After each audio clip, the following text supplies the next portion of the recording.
SIR का form कैसे भरेंगे बिना गलती के। आपको ये बीएलओ 2 फॉर्म दिए होंगे, एक कॉपी आपको दिए होंगे, तो कैसे ए टू जेड आप हिंदी में भरेंगे। आपका घर में कोई है या नहीं है तो भी आप बहुत आसानी तरीके से भर सकते हैं। बहुत लोग जो कि किसी के घर में वो बाहर रह रहे हैं तो उनका फॉर्म कैसे जमा होगा और बकिया आपको ए टू जेड जानकारी देने वाले तो वीडियो को अंत तक जरूर देखिएगा। अब यहाँ पे देखिए भारत निर्वाचन आयोग। अब यहाँ पे पहली चीज आपको बता दें कि एसआईआर क्यों हो रहा है। ठीक है, एसआईआर देखिए इसीलिए हो रहा है कि जितने लोग भी यहाँ पे नाम जिनका है, जो लोग अभी नहीं रह रहे हैं उनका नाम यहाँ पे कट के छटैया हो जाएगा, और जो लोग भी यहाँ पे 2003 के पहले की लिस्ट में वोटर लिस्ट में नाम था उन लोगों का यहाँ पे रिन्यूअल हो जाएगा। और बकिया जो 2004 वाले जो डेट ऑफ बर्थ वाले हैं वो कैसे अपनी डिटेल्स भरेंगे इस वीडियो में आपको जानकारी दे रहे हैं। और अन्यथा अगर आप यहाँ पे 2005 वाले हैं, 6 वाले हैं तो इस वीडियो को कंप्लीट वॉच करिएगा कि नए वोटर भी इसको फॉर्म को भरेंगे क्या, तो आपको पूरी जानकारी देने वाले हैं। तो लास्ट तक वीडियो को जरूर वॉच करिएगा और चैनल को सब्सक्राइब जरूर करिएगा। तो देखिए इस तरीके का इंटरफेस ओपन आपका रहेगा बीएलओ जो आपको फॉर्म देंगे। ठीक है,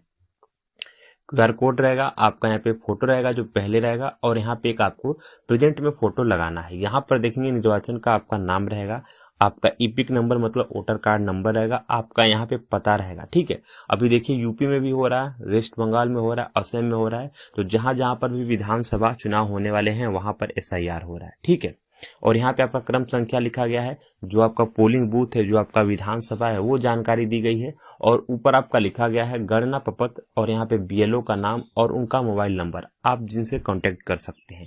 ये जानकारी आपकी फॉर्म के ऊपर के पेज में दी गई है। इसके बाद जो सेकेंड कॉलम देखेंगे तो यहाँ पे आपके क्या क्या डिटेल्स मांगी जा रही है आपको यहाँ पे देखना पड़ेगा। ठीक है, ये सेकेंड कॉलम, और यहाँ पे देखेंगे तो जन्म तिथि आपकी मांगी गई है। ठीक है, पहले जो भी आपका डेट ऑफ बर्थ है आपको यहाँ पे डालना होगा। ठीक है, डेट, मंथ, ईयर्स, और इसके बाद जो है आपको अपना मोबाइल नंबर से यहाँ पे डालना होगा, सॉरी आपके आधार कार्ड नंबर आपको फिलअप करना होगा दूसरे कॉलम में, 12 डिजिट का आपका होता है। उसके बाद 10 अंक का मोबाइल नंबर आपको फिलअप करना है। तो बहुत लोग का मोबाइल नंबर को लेकर के एक क्वेश्चन भी है, क्या हम एक ही फॉर्म में मल्टीपल जो कि नंबर डाले कि एक ही नंबर डाले। तो देखिए आपको जो है अलग अलग फॉर्म जो है उसमें आपके घर में 4 लोग का फॉर्म है तो उसमें एक मोबाइल नंबर आपका चल जाएगा, कोई दिक्कत नहीं होने वाली है क्योंकि ये वोटर कार्ड है। ठीक है, इसके बाद उनसे संबंध, इनसे जो भी जिनका फोटो उनसे संबंध, उनके पिता का नाम लिखना है। अगर संबित है उनका voter card number, EPIC number voter card है नंबर है, अगर संभव मिलता है उपलब्ध है तो अब भरिए, अन्यथा फिर इनके माता का नाम लिखिए और फिर इनके यहाँ पे जो कि उनका वोटर कार्ड नंबर है तो वो लिखिए। अगर इनके यहाँ पे पत्नी है तो उनका नाम लिखिए, और उनके पत्नी का अगर यहाँ पे ईपिक नंबर है तो वो डालिए। अब यहाँ पे एक केस और देखते हैं कि जो भी यहाँ पे कोई वाइफ है किसी की, तो उनको यहाँ पर अपने माता पिता का नाम लिखना है जो उनके घर के रहेंगे। ठीक है, बकिया ससुराल के नहीं, और उनको अपने हस्बैंड की डिटेल्स यहाँ पे डालनी पड़ेगी, हस्बैंड का नाम और यहाँ पे हस्बैंड का ईपिक नंबर है तो वो डालना पड़ेगा। ठीक है, तो यहाँ पे 3 केस आप समझ लीजिए कि जिनका घर है उनका भी मैंने बताया था, जेंट्स वालों को यहाँ पर पति पत्नी का नाम डाल सकते हैं, नहीं है तो छोड़ सकते हैं, और वैसे भी जो लोग भी यहाँ पे लेडीज हैं उनको अपने हस्बैंड का नाम यहाँ पे डालना है और मम्मी पापा का नाम यहाँ पे डालना है। ये चीजें आपको ध्यान देना पड़ेगा। ठीक है, इस कॉलम में यही आपका मेन है। अगर ये डिटेल्स आप भर देते हैं तो फिर नीचे आपको कोई दिक्कत नहीं होती है। अब नीचे यहाँ पे देखेंगे तो 2 कॉलम आपका दिया गया है। ठीक है, अब यहाँ पे बताया जा रहा है पिछले एसआईआर की मतदाता सूची में मतदाता का वितरण। अगर आपकी 2003 के लिस्ट में अगर आपका नाम है, जैसा कि मैंने वीडियो बना करके अपलोड किया चैनल पे कि कैसे आप 2003 की लिस्ट में वोटर लिस्ट में अपना नाम देखेंगे और अपना विधान संख्या जो कि क्षेत्र संख्या देखेंगे और भाग संख्या, ये दोनों आपका उसी में से मिलता है।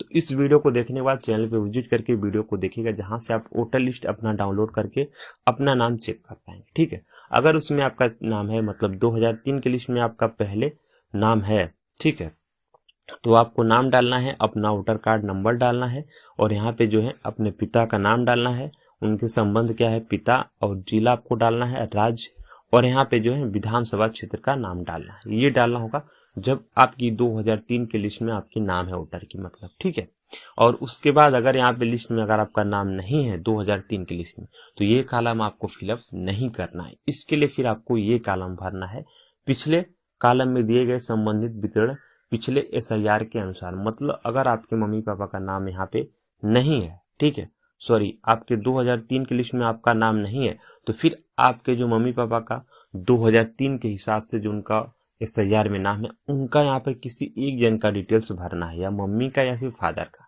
ठीक है, तो यहाँ पे आपको अपना नाम डालना है, उसके बाद EPIC नंबर आपका उपलब्ध है तो आप डालिए, अन्यथा आप यहाँ पे संबंधी का नाम डालिए। ठीक है, पिता, उनसे संबंध, जिला, उनका राज्य, ठीक है, आप ही के राज्य से, यहाँ पे क्षेत्र संख्या, ये आपको उनका फिलअप करना, उनका 2003 के हिसाब से जो नाम रहेगा। ठीक है, अगर आपका नहीं है तो आप मदर्स और फादर्स में से किसी एक का आपको यहाँ पे डिटेल्स में फिलअप करना पड़ेगा, तो ही ये आगे का फॉर्म वर्क की प्रोसेस चलेगा।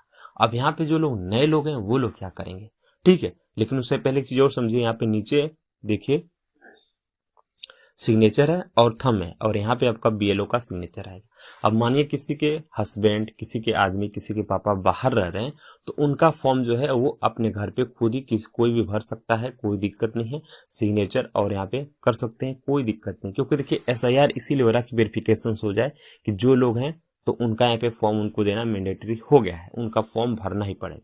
ठीक है, जो लोग नहीं गाँव पे हैं, जो विदेश हैं, जो शहर में है, कमा रहे हैं, उनका भी फॉर्म आपके घर वाले ही खुद ही सबमिट करेंगे BLO को। ठीक है, उनको वहां से आना नहीं पड़ेगा, ये चीजें आपको ध्यान देना है। ठीक है, क्योंकि इन केस वो हैं लेकिन वो बाहर हैं, तो फिर अगर यहाँ पे वोटर कार्ड का यहाँ पे वेरिफिकेशन हो रहा है SIR, तो फिर वो उन्हीं का है, उनके घर वाले ही फॉर्म उनका भर करके जमा करेंगे। ये सबसे बड़ा सबका डाउट था कि जिनकी शादी हो गई मानिए, ठीक है, तो उनकी वाइफ अगर जो घर पे है तो वाइफ ही उनका फॉर्म यहाँ पे भरा सकते हैं। ठीक है, वाइफ ही उनका जो कि फॉर्म यहाँ पे भरा करके BLO को सबमिट करा देंगे, क्योंकि भाई वो बाहर है तो बाहर से आ नहीं सकते, इसीलिए जो उनका फॉर्म है उनके घर वाले कोई भी फिलअप कर दीजिए।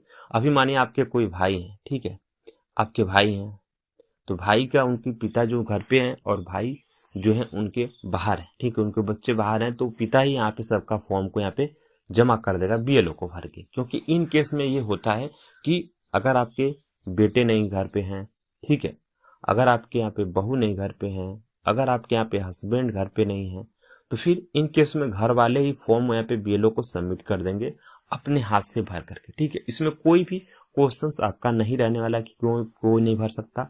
अगर आपका लिस्ट में नाम है तो है, नहीं तो फिर आपके घर वाले यहाँ पे जो फॉर्म है ये भर देंगे। बकिया जो लोगों का यहाँ पे लिस्ट में नाम नहीं है, जिनको यहाँ पे SIR में भी नाम नहीं है, उनका क्या होगा, तो उनको देखिए यहाँ पे फॉर्म 6 भराना पड़ेगा।